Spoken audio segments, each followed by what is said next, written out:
Hi, this is Martha Chapman, and I am back with some more good food for our eyes, for our ears, and for our souls. Haman is at it again. Now, one would think that he learned his lesson by having to display Mordecai around the town and do a chant and all that and exploit him because he thought he was going to get it, but you would think he would have learned his lesson, right? No, he didn't. Now, he has found out that Mordecai is a Jew. So now he wants to go to the king and give the king this suggestion about the Jews, how they this and how they that. And I'm going to read it. But isn't it amazing how one can never find good when the other person hasn't did many wrong, but they can't find any good? Esther chapter 3, verse 8. Then Haman approached King Xerxes and said, "There is a certain race of people scattered through all the provinces of your empire. Their laws are different from those of any other nation, and they refuse to obey even the laws of the king. So, it is not in the king's interest to let them live."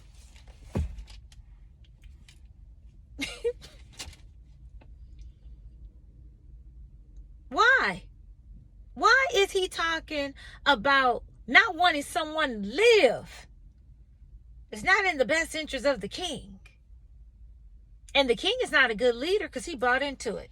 Esther chapter 3, verse 10.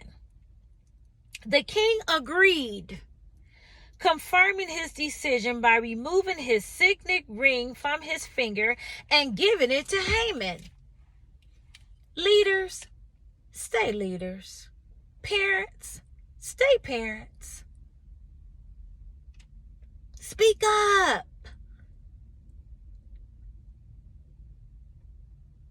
If something don't seem right, it ain't right. If something don't feel right, it ain't right. If something just ain't right, it ain't right.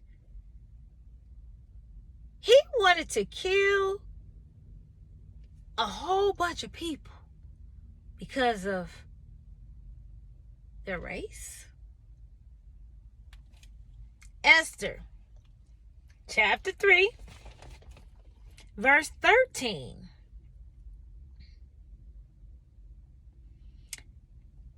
The letters decreed that all Jews, young and old, including women and children, must be killed, slaughtered, and alienated on a single day.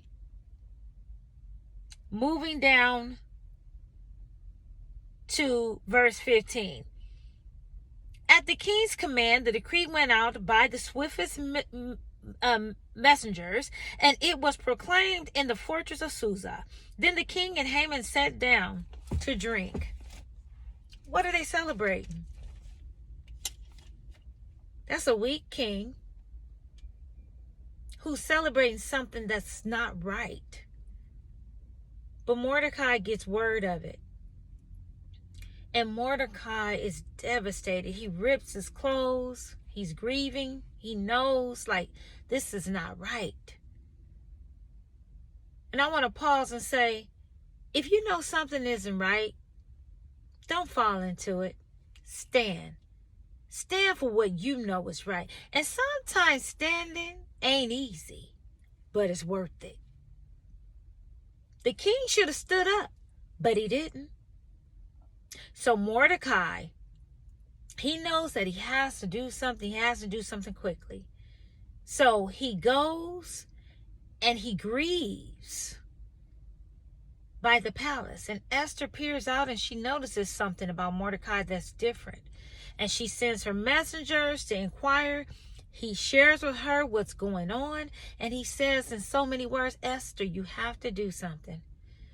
And even if you don't, we're going to die anyway. So you have to now be the chosen one to rise up, go before the king and let him know what is going to happen to our people.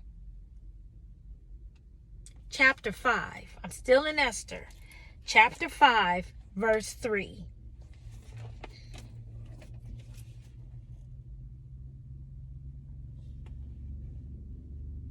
Then the king asked her, because now Esther has went before the king.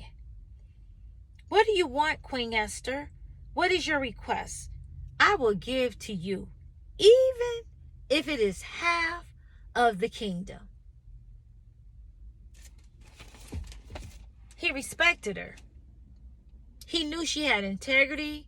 He knew that she would not have just came to him if it wasn't something of importance. So Esther pretty much asked, is there a possibility that I can have a banquet and just invite Haman? Is that something that you can do? Of course he made that happen. He made that happen. Without question, he made it happen. Don't be afraid to ask. A closed mouth does not get fed. What is it that you want to ask God for? Pray and ask God for anything that you want, anything that you need, and trust that God will do it. Trust that God will see you through. Trust that God knows. Trust that God cares. The king cared. He heard Esther. He made the banquet happen with just her, him, and Haman. Chapter 7, verse 4. For my people and I have been sold to those who would kill, slaughter, and annihilate us. And the king,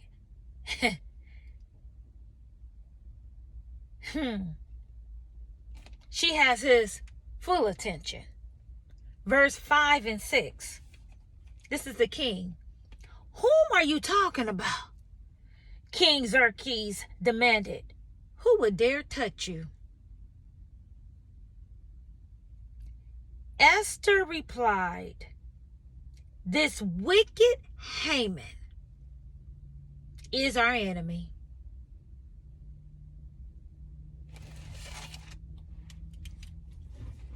Boomerang! Again. Haman is outed out again. Thought he was getting away with something, and he was outed out again. How much hate can be in one person? Hate would never get anyone far. Evil will never get one far. It catches up to one, and the outcome is never good. Haman's outcome was not good. Still in Esther, chapter 7, verse 9 and 10. Then Harbona, one of the king eunuchs, said, Haman has set up gallows. Remember those gallows that he set up to hang Mordecai? They were still up. That stand 75 feet tall in his own courtyard. He intended to use it to hang Mordecai, the man who saved the king from assassination. Then hang Haman on it, the king ordered. So they hanged Haman on the gallows he had set up for Mordecai, and the king's anger was pacified.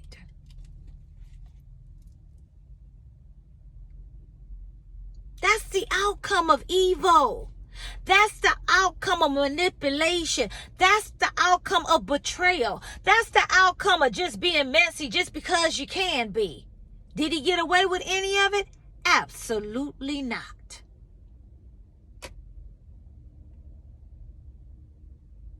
The very gallows that he hung high for Mordecai, that was his demise. The moral to this video is, you know where you're going.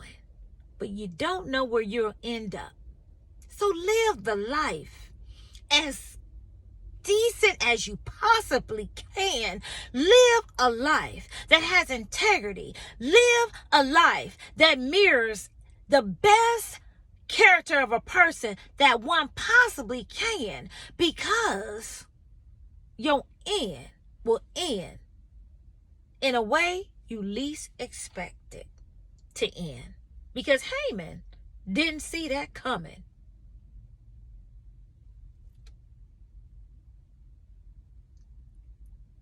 So may this word bless you.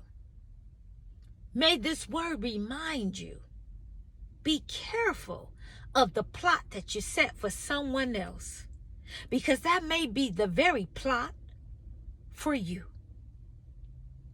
Oh, that sounds so horrible, but it's true. How one lives their life is a reflection of their end. And no one knows their end. Yeah, you know your birth date, but you don't know your end. And I don't know mine. Please like, comment, and share this word. And comment on my channel.